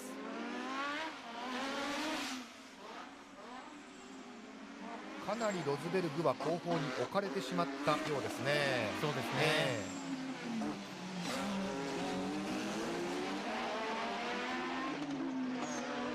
マンセルのマシンはもう見えません。さあここで2台まとめていくか、いきました。ホームストレート、ブルーフラッグの振られる中アラン・プロストが前に出ました。ロズベルグの方はどうでしょう、やはりブレーキでしょうか。でブーツェンがうまくやりましたね、ブーツェンも前に出てますね、これね、今ね、今もブーツェンはモナコに住んでますね。そうですか、ベルギー人テイリー・ブーツェンですが、アローズのマシーン、ウィリアムズ・ホンダ、ケケ・ロズベルグがずるずると下がっていく、そんな印象です。VIP 向けのビジネスプレーンのレンタルと販売の仕事を今モナコでやってます。モナコならではのビジネスという感じもしますけれどもね。そうですね、さあそのブーツェン、そしてロズベルグをあっという間に突き放してアラン・プロストトップ独走という状況になっています。2番手にデ・アンジェリス、そしてその後ろミケーレ・アルボレートがひたひたとデ・アンジェリスとのギャップを詰めつつある、そんな状況です。ウィリアムズ・ホンダに話を戻しますと、86年この翌年に、タイトルを取るわけですよね、そのヒントとなるような動きというのはこの85年はあったんでしょうか。このあとカナダからですね、新しい E スペックっていうエンジンが入ったんですね、でそこからそのホンダの今までの伝統だったビッグボア、要はシリンダーの径が大きくてショートストロークっていうものではなくて、ルノーの EF15 と同じなんですけど、シリンダーの径を小さくしてロングストローク、その方が火炎電波が良くて非常に特性が良くなるっていうのを見つけたんですね、ただエンジニア、これ市田克美さんというエンジニアが見つけたんですけど、結構時間かかっちゃったんですよ、というのもやっぱりホンダは伝統はビッグボアだっていう伝統があったために、それが実現化するのに少し遅れが出たんですね。なるほど。ということはまだこのシーズン序盤、マンセル、ロズベルグの走りを見ても分かりますけども、まだまだ苦しいというウィリアムズ・ホンダという感じですか。で結局市田さんはその試作エンジンを持っていってテストで走らせて、それで会社的には反対もあったそうなんですけど、走らせたらマンセルとケケがこのエンジンじゃなきゃ嫌だ、こっちじゃなきゃダメだって言ってくれたんで、ゴーサインが最終的に出たと言ってましたね。なるほど、いいように外圧を利用したって市田さんはおっしゃってましたけど、でそれからがホンダの快進撃の時代につながっていくんですね。一人の名前挙げましたけど、もちろんね、それはホンダのそのスタッフ全体が、コンピューター屋さん、8件っていう第8研究のコンピューター屋さんもそうでしたし、テレメトリやった人たちもそうだし、いろんなものがうまくいっていった時代なんですね。でもこの時期から始まってくるんですね。さあしかしウィリアムズ・ホンダ、ナイジェル・マンセルは間もなくプロストに周回遅れにされそう、そんな雰囲気です。マクラーレン、タグポルシェターボということになりますが、はい、ウィリアムズ・ホンダを追いかけて、さあローズヘアピン、ここはブルーフラッグが振られます。マンセルとしては譲らなくてはいけない。ポルティエアウトからあっさりとプロストが前に出ていきました。ただマンセルフロントロースタートなんですよね、このレースね。非常にね、予選も頑張ってうまくいってはいっていうところだったんですけどね、でしかもそのスロットルが完全に戻してもエンジンが回転が完全に落ちないっていうものすごい怖い思いしながら頑張っての予選だったんですけどね。結局マンセルはキャリア通算してここでは一度も勝てなかったんですね。だからね、92年にセナとのバトルになった時に、やっぱり意地を最後まで見せたってそれなんですよね。さあやはりかなりのギャップがあります。エリオ・デ・アンジェリス、これが単独の2番手、そしてまだミケーレ・アルボレートもその姿は見ることはできません。ただコース上で一番速いのはフェラーリ・アルボレートです。プロストはここから53周目完全に独走状態になりました。ここでケケ・ロズベルグピットに入りました。ピットに入ってきました。タイヤを交換します。ヘルメット荒いですね。さあタイヤを交換してコースへと戻っていきます。これは当然イレギュラーのタイヤ交換ということになりますね。そうですね、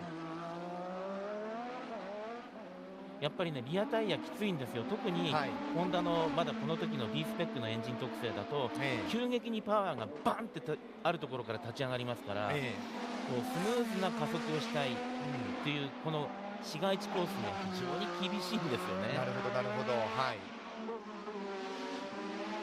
そしていわゆる現代の F1 ですとそのタイヤへの厳しさというのは空力的なものというような言われ方もしますけれども、その差というのは当時はどうなんでしょうかね。多少ありますよね、で特にモナコって現在もいろんなウィングレットつけたりしますよね、ところがこの年は前の年まではリアウィングの外側にウィングレットを翼端板の外つけてましたよね、ところがこの年からは禁止になりましたから、やっぱりそういう点ではダウンフォース欲しいよっていう車なんですねみんな、ただロータスだけはサイドポンツーンの後ろリアウィングの前にちょっとウィングレットをつけてて、これがうまくいってもうどんどんそれが流行っていくわけですよね、でどんどん規制してもいまだにそれが残ってるわけですよね。そのルールとの追いかけっこというのは続いているということですね、ですからリアウィングレットがなくなった、リアを抑える力が少し減った、それなのにエンジンの特性がスムーズに立ち上がってくれなくて急激にバーンってオイルスピンが起きるような状態だとリアがどんどん傷んでいくわけですよね。なるほど、そして今よりもどうなんでしょう、モナコだからということもあるかもしれませんけれどもドライバーによって順位が違うなという感じがしますよね。チームメートが離れてますよね、順位がね。やっぱりね、それでしかもこの時はパドルシフトではなくて、右手でシフトチェンジをしなきゃいけない、しかもシーケンシャルじゃないので、エッジ型のパターンのシフトをそうなんですか、普通の車のマニュアルシフトと同じなので、ですからそれを操作しながらの運転ですからね。ですから片手の運転の時も多いし、それで詳細なスロットルワーク、ブレーキワークをやって、このガードレールの中を走るわけですから、すごいですよね。今以上にやはりドライバーの技量が占めるウェイトというのが大きかったかもしれませんね。ですからケケが前にここで優勝した時にはもう手の皮が抜けちゃってたんですよね、右手の皮が。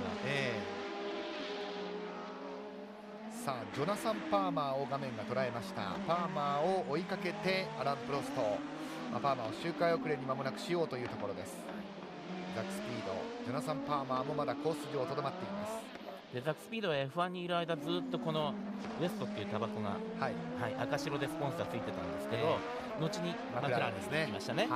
でマクラーレンに行った時にマクラーレンメルセデスの色を銀に合わせて、結局タバコのパッケージも銀になっちゃったんですよねなんとなくチームとスポンサーとの力関係というのがね、見えなくもありませんが、さあジョナサン・パーマーをどこでかわしてくるでしょうか。アラン・プロスト、ここまでは本当に沈着冷静、ミスのないドライブが続いています。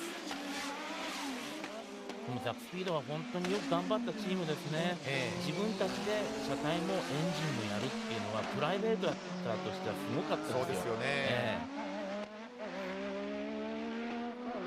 さあアウトに振って、ただスピードが違う感じ。マクラーレンが今ザックスピードを置き去りにしていきます。マクラーレンのこの車についてはいかがでしょうか。前年の回収型なんですね。 MP4-2B ということですね。はい、MP42 を85年レギュレーションに対応して改良してきた、でもう前の年がいい車でしたよね、でさらにそういう点ではリファインしちゃって、より良くなってるんですよね、でもちろんタイヤがミシュランからグッドイヤーに変わったところが、タイヤが変わってもそれをうまく対応しちゃってるんですよ、この辺がね、このチームの技術力、特に、ある人に言わせるとパラノイアだって言われるんだけど、ジョン・バーナードの集中力とその技術の高さですよね。どうなんでしょうか。プロストとニキ・ラウダはこの85年シーズン本当に対照的な、結果になるわけですけれども、プロスト向きだったかもしれませんね、アルボレートがまたそうですね、ミケーレ・アルボレートがファステスト23秒台です。1分23秒284というタイムを出しました。で多分ラウダはもうその自分の時代ではなく、アランの時代が来たなっていうのをもう悟ったんでしょうね。特にその前の年のポルトガルでもそうだったでしょうし、あの時ね、表彰台でこれから君の時代だよって、プロストに言ったそうですからね。そうですか、そして、ポルトガルグランプリこの年ですけれども、アイルトン・セナが初めてのポールポジション、初めての優勝というのも飾っていますが、セナについてはどうなんですか。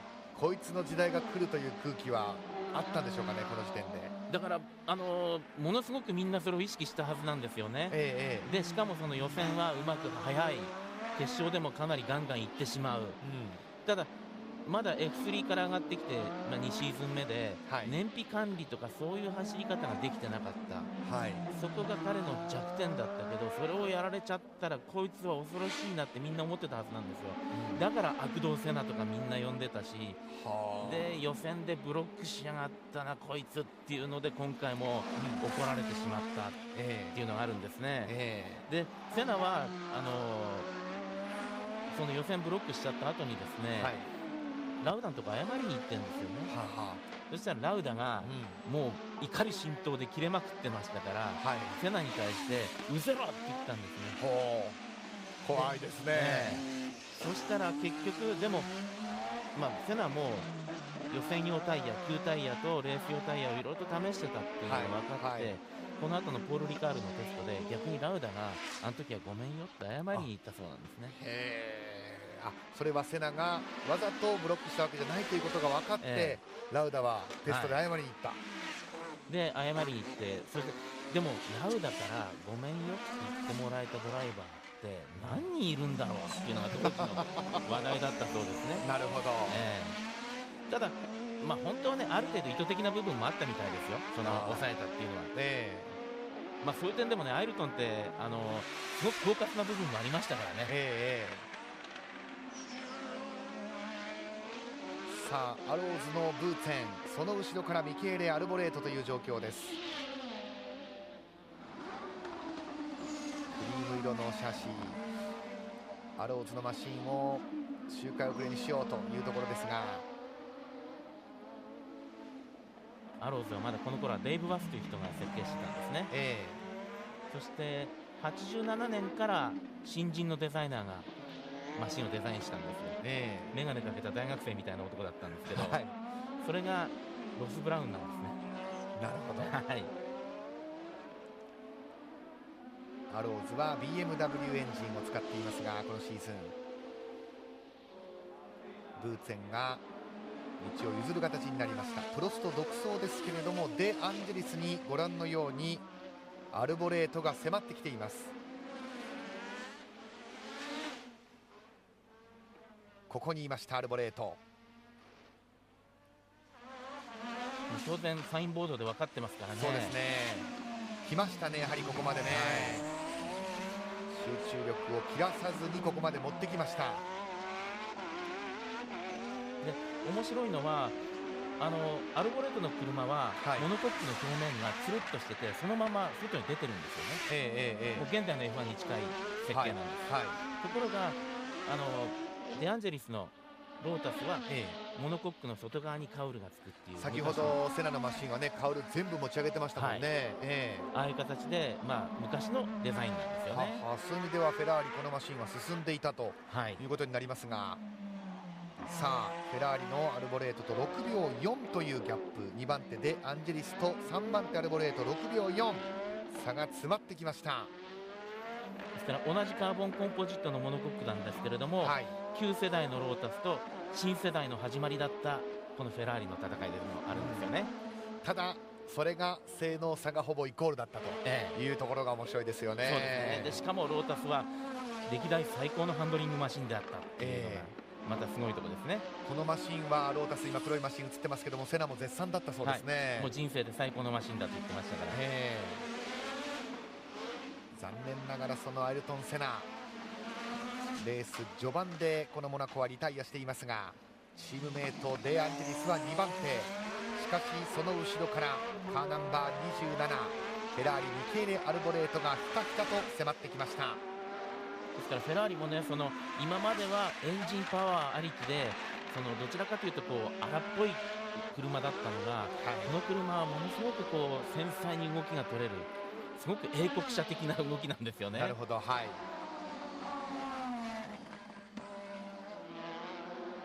すからそこで鋭い走りができるアルボレートのいい時とちょうどあったんですよね。さあローズヘアピンですが、当然アルボレート黒いマシンを捉えているはずです。もう少しです。さあ差が詰まってきました。海岸通りへと出ていきます。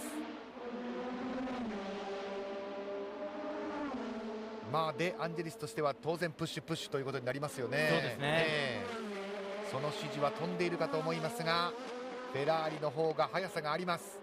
そしてアクシデントがなかったらあるいはねアルボレートはプロストの前を走っていたかもしれない、そのパフォーマンスがあります。くしくもこれイタリア人同士の戦いなんですよね。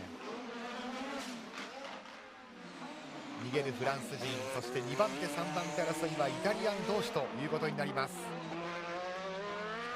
でこの15685っていうこのフェラーリなんですけれども、フィアットグループのスーパーコンピューターを借りて実はキャドカムを使い始めた車なんですね。さあジョナサン・パーマーが止まっている。おっとっとそこにあわやというシーンでした。さあこれでしかし差が詰まったように見えます。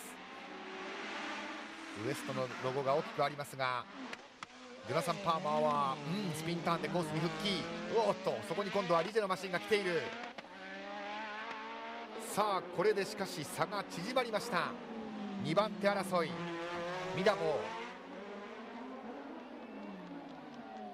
タイヤスモークを上げています。ローズヘアピンロータスデアンジェリス、その後ろからフェラーリミケーレ・アルボレート、完全に小田さんこれは捉えました。もう完全にもうターゲットロックオンですね。さあトンネルを抜けていく。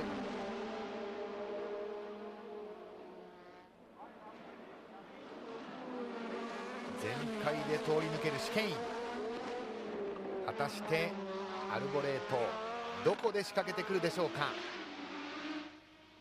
幾度となくを Lap 61 out of 78, and this is the excitement because Michele Alboreto in third place in the Scarlet Ferrari has conducted a fantastic charge through the field after having to stop to change a punctured left rear tyre. He has carved down the gap between himself and Elio De Angelis in the JPS Lotus Renault in second, and you can see that there is no gap now, and Michele Alboreto, who has led this race, is soon to be back in second place behind Alain Prost, the leader. Yes, and this is really an important personal battle on home ground. The two top Italian drivers aspiring for that position. Alboreto just having a little look down the inside there, but he won't be doing anything. And quite because, of course, we're very close to Italy here. We always have a huge number of Italian fans. and just to add a little spice to it, they are not the best of friends personally. So De Angelis is no fan of Alboreto personally, so this is a personal battle as well. Alboreto's had a very eventful race, of course. He led for a while, he then spun on the oil that was put down in accident at Saint-Devote early in the race, came back into the race only to retook the lead from Alan Prost, may have just brushed some barriers either in his spin or later because he then had a puncture, went in and changed tyres, and another charge back through the field, and here he is now challenging Elio De Angelis for second place. Very stirring drive indeed from Alboreto. He's driven with real verve today. And these two, of course, are the men who are leading the World Championship. Elio De Angelis in the black and gold JPS Lotus Renault is leading the championship on 16 points. And Alboreto is second with 12 points and shows his nose of the Ferrari to Elio De Angelis. And on lap 63 then, Alain Prost there is the race leader ahead of De Angelis and Alboreto battling for second, with Cesaris in the Ligier in fourth position. In fifth place, the top English driver, Derek Warwick. In fifth position is Warwick. Sixth is Nigel Mansell. Seventh is Jacques Lafitte. And Alboreto really pressing Elio De Angelis now. Two quiet Italians. The concert pianist, Elio De Angelis, and the very calm and deliberate Michele Alboreto.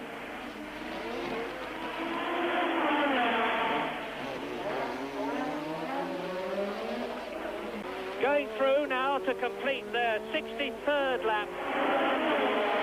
Now, behind them as Alboreto goes through and takes that second position in as stirring a passing manoeuvre, getting past De Angelis and Saint-Devote as he had earlier on when he took the race leadership from Prost. Tremendous stuff, because De Angelis is not taking that line down one little bit, and he was even having a little look inside going into the Casino Square. Now here we see it again, and again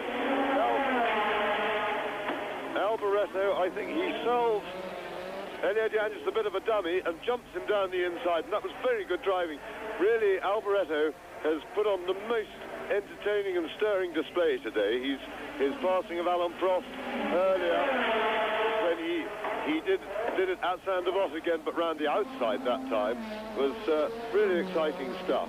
So Michele Alboreto is now, as you see on the caption, 26.5 seconds behind race leader Alain Prost, who in fact has been taking it pretty easy out front. He's been pacing himself to De Angelis. He may now have to change pace a little bit. With only some 14 laps to go, he's got plenty of space with which to manoeuvre, so I don't think Prost will be getting very excited or worried out front there. The gap is 26 seconds between the man you're looking at, Alain Prost, the leader, and Michele Alboreto, who is in second place, and they're on lap 65 out of 8. Third now is De Angelis, fourth is De Cesaris, fifth is Warwick, sixth is Mansell, seventh is Jacques Lafitte, eighth is Keke Rosberg, ninth is Thierry Boutsen, 10th is Jonathan Palmer, 11th of the last man running is Martin Brundle, and only five are on the same lap. Prost, De Angelis, Alboreto, De Cesaris and Derek Warwick. Alain Prost, as ever, has driven a smooth, effortless copybook race, pressurising the men in front of him when he had to, withstanding pressure himself when he had to, and then that epic moment when he took the lead of the race, which he has held ever since. And as you can see, there's just about 13 laps to go now. Keke Rosberg is slowing down with Jacques Lafitte in front of him and Thierry Boutsen behind him. Rosberg in 8th position has been into the pits, but Nigel Mansell, his teammate, in 6th place. Looks as though he's going to finish in the points. for the third race in succession. I tell you that everybody in this position, which by the way is out in the open here at Monaco with no cover over us at all, is looking apprehensively at the skies. If Alboreto and Prost maintain their positions, they'll be equal leaders in the championship on 18 points. That's interesting. Yes, the cloud still looks high. I don't think it's going to rain, but it isn't half cold here. I'm rather stupidly sitting here in my Riviera shorts. Comes the sunny Riviera, I'm absolutely freezing. But I'm quite sure Prost isn't. He'll be working very hard. Of course, remember, it's terribly hot in the cockpit of those Grand Prix cars. You've got big heavy overalls on as well, and an extremely high rate of physical activity for the driver there. Very hard work, remember, to drive these cars, and Prost and all the drivers will now be very, very tired indeed. It's really almost like a battle to hang on physically at this stage of the race. You get very high G loadings, you're being thrown around, it's bumpy. Look at the way the car goes light there over the hump out of the Casino Square, and they're doing something like 26 or 28 gear changes a lap around here. So whilst we say that to drive well you've got to drive smoothly, you're pretty busy physically in the cockpit of these cars. Yes, and you should never do mental arithmetic while you're talking to people, because of course Prost and Alboreto would be in second position, equal, because De Angelis would still be leading the World Championship if he finishes where he is. That remains to be seen. We're on lap 67 now, 78-lap race. There's the race leader. Still Alboreto second, De Angelis third, De Cesaris fourth. 26 seconds between the leader and the second place man. 5 seconds between Alboreto and De Angelis in third position. Then De Cesaris, the leading Pirelli tired car, in fourth place. That's the Ligier with the Renault engine. Then another Renault engined car. That is Derek Warwick in fifth place with Nigel Mansell 1 lap behind in sixth place, on his way to another world championship. On the same lap as Jacques Lafitte, who is seventh.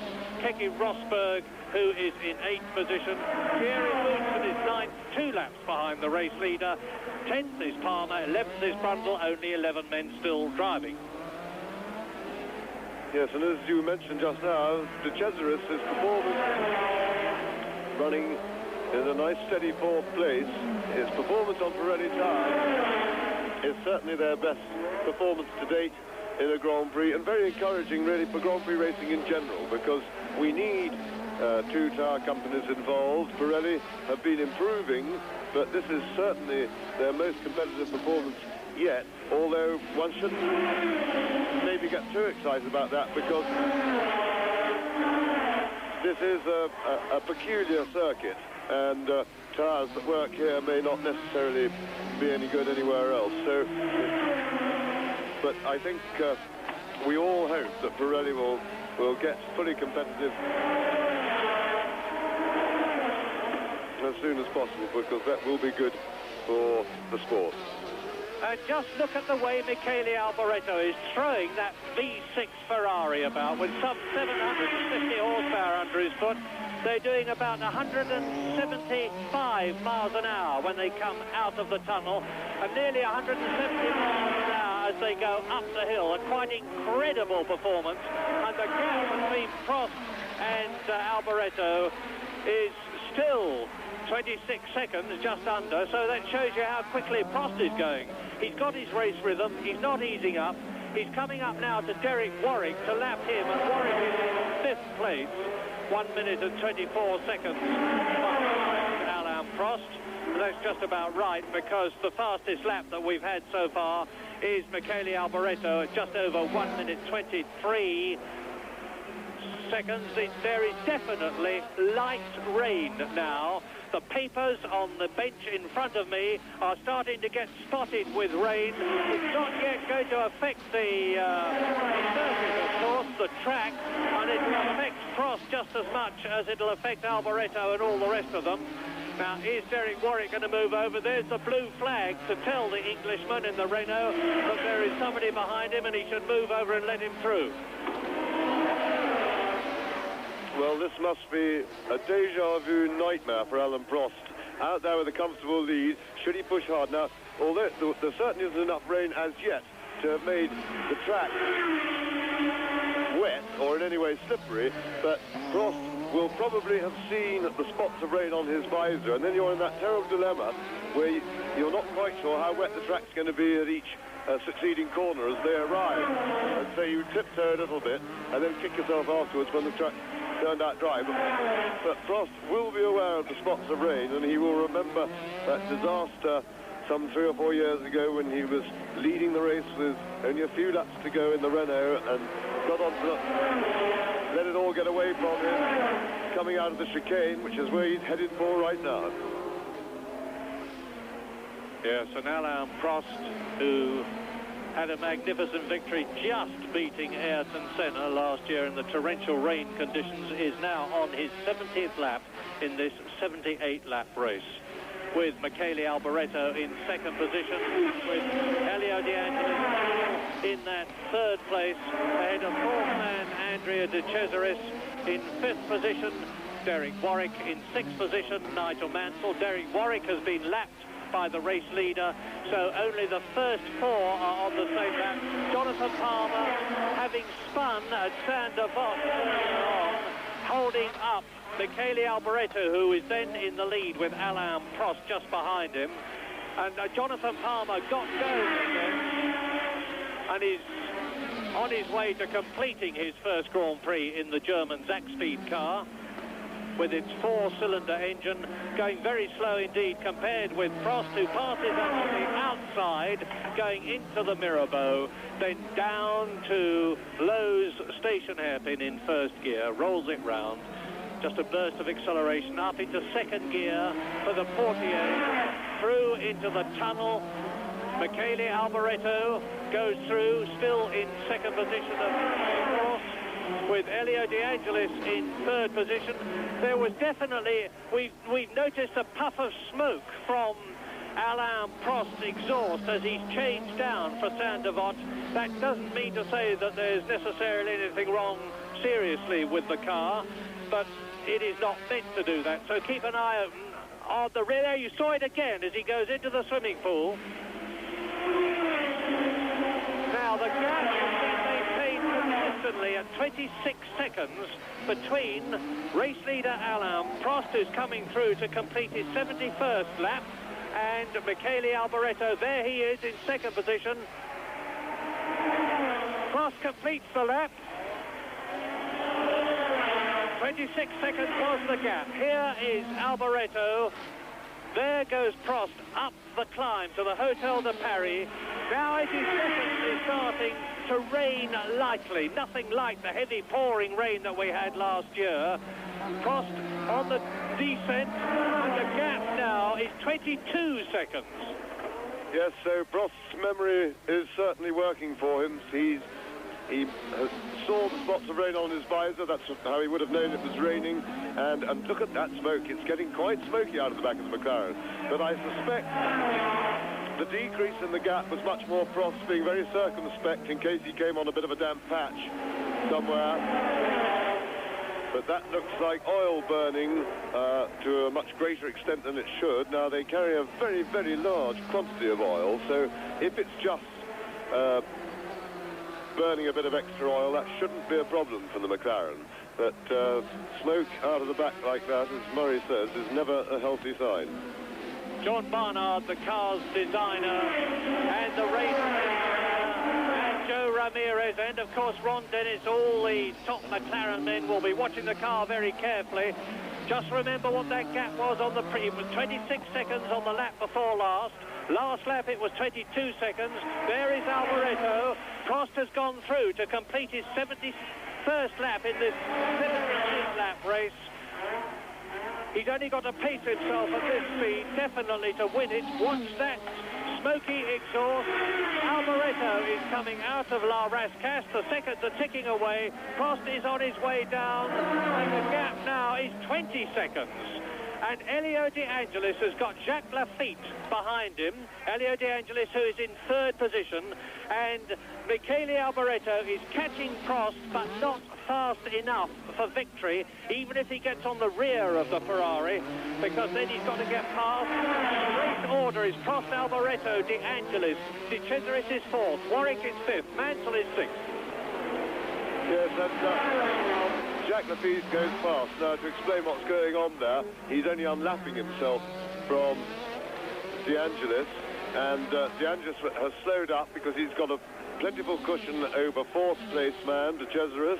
He doesn't want, of course, to exhaust his fuel supply, so he's taking it easy, and Jacques Lafitte, meanwhile, is chasing hard Nigel Mansell, and he is in a position possibly to catch him.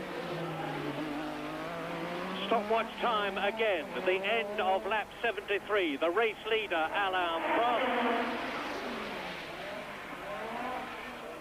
And there's something definitely coming out of the back of Prost's car then. There you see the puff of smoke, but there, when it's done, that was a gear change, the first puff, but the second one is actually smoking under power, which is even more of a worry. And it appears to be coming out of the breather over the gearbox. So it's blowing a bit, but he hasn't got too far to go. Lap 74 he's on, and Michele Alboreto is really flying.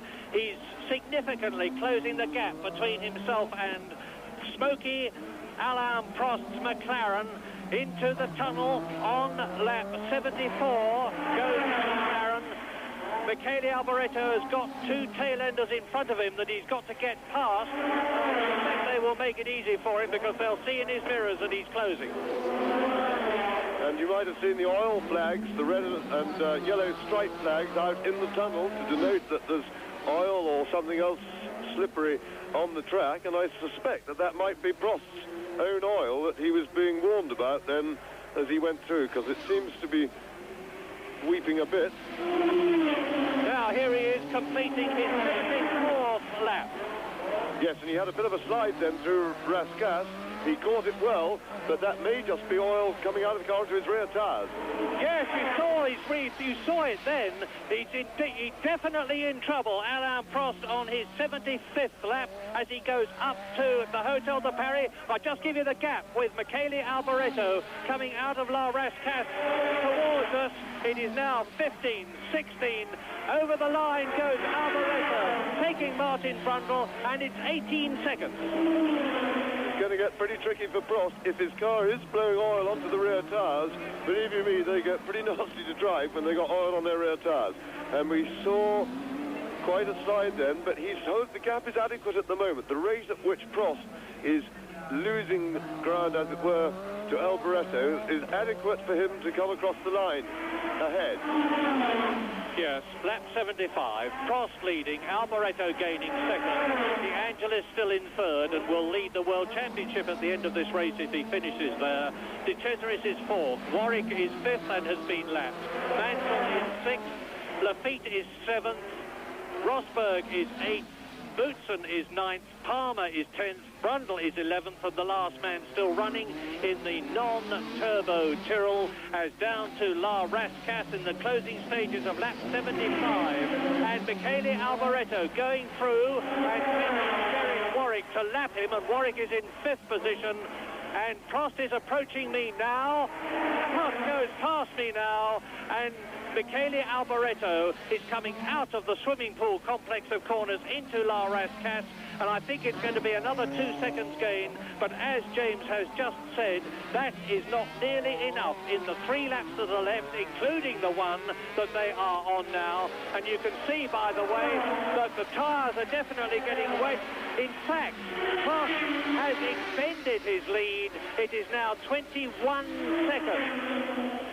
And the spots of rain are increasing in intensity. It's going to be, I think, a wet couple of last laps. And the oil flag marshal pointing ahead of him into the tunnel as Prost goes into it on his 76th lap with 77 and 78 laps to go, the 77th and 78th of this one. But he has a 21-second cushion between himself and Michele Alboreto, and if he can just keep the car running, that is more than enough. Yes, there's more drizzle now than there has been before, but still not enough to actually make the track surface wet.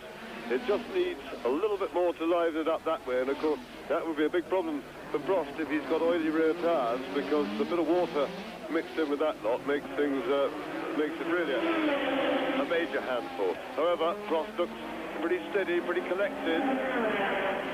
He knows how far away Alboreto is. He knows he has only got to keep things together and get it home mechanically to win the race. And Prost is coming up to a couple of tail-enders who are going to delay him. I don't think he's going to take a chance to try and get past them, and I don't really see why he should. The gap between Prost and Alboreto is 18 seconds still, so although Alboreto definitely close, and the smoking car there was De Cesaris's, or was it Lafitte's Ligier? Let's have a look. It's De Cesaris's car. De Cesaris is in trouble, and he is in fourth place. Right behind him, you see one of the Williams cars, and taking him into the tunnel as Prost comes out of the tunnel. He's got the Williams in front of him, and in front of the Williams is the troubled Andrea De Cesaris in fourth place. We're on lap 77 now, and Prost seems not to be troubled at all from the way he went past the Williams there. Now he's closing up on and about to lap the fourth place man, who is Andrea De Cesaris, and Prost will be going through now to start his last lap. We're watching the officials at the start here to see one of them step forward and hold up the one finger, which indicates that the race leader, Alain Prost, who is in charge of the running of the race, as he controversially was last year, has indicated to Alain Prost that he is now on his last lap in the lead for the second year in succession, and he's facing, as he did last year, rain, but not nearly as heavy as it was in 1984. Alain Prost is about to, if he finishes this lap, not only win, but give himself another 9 World Championship points to make it 18 altogether, and that will give him equal World Championship second rating with Michele Alboreto charging hard in third position, but the championship leadership will still be held by Elio De Angelis, adding 4 points to the points he already has, 16, 20 in all. But this is the man. Prost leads on the last lap, Alboreto second, De Angelis third, De Cesaris still fourth, Warwick fifth, Mansell sixth. There's Prost. And Lafitte is now up into sixth position, ahead of Nigel Mansell. It looks as though Nigel Mansell is not, after all, going to get that cherished 1 World Championship point. But here is the leader, here is the winner, Alain Prost, in the Barbara McLaren with the tag engine for the second year in succession, wins the Monaco Grand Prix. He will jam on his brakes, I'm sure, because he will want to make sure that his car is not underweight, as it was adjudged to be at San Marino, but he's going to go on and do that victory lap. So, subject to official confirmation, Alain Prost wins the Monaco Grand Prix from Michele Alboreto second, Elio De Angelis third, Andrea De Cesaris fourth, Derek Warwick in fifth position, and Jacques Lafitte in sixth place.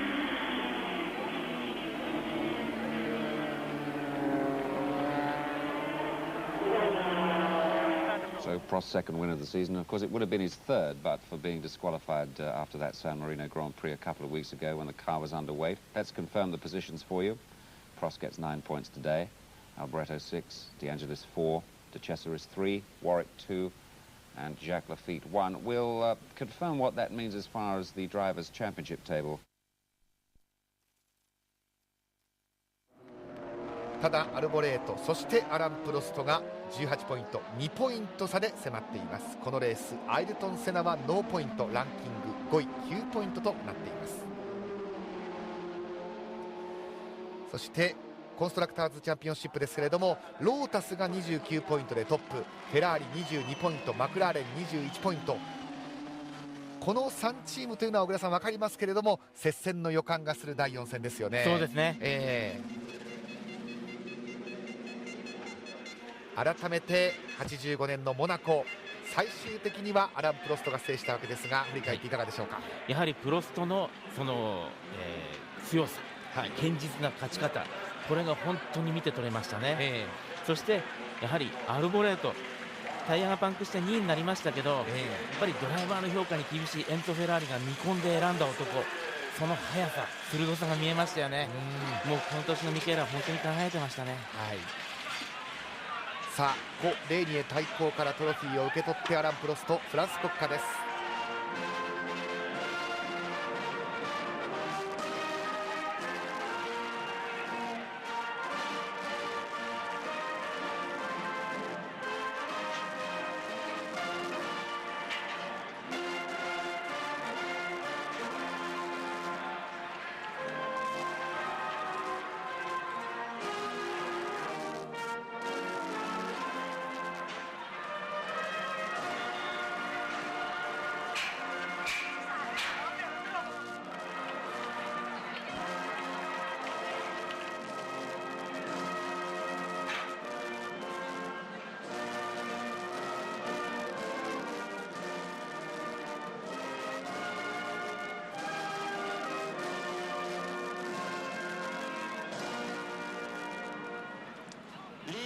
さあ今ここでアルボレートとプロストが握手を交わしました。アルボレート遅れてきたんですね。そうですね、ちょっと国歌が当時は生演奏じゃないんですね。さあプロストが高々とトロフィーを掲げました。さあそこにデアンジェリスもやってきたようです。マクラーレン、フェラーリ、そしてロータスの3人が表彰台、タイトルへの思い強めるアラン・プロストの勝利で85年のモナコグランプリ幕を閉じるということになりました。 F1 レジェンズ、ここまでの解説小倉重則さんでした。小倉さん、どうもありがとうございました。ありがとうございました。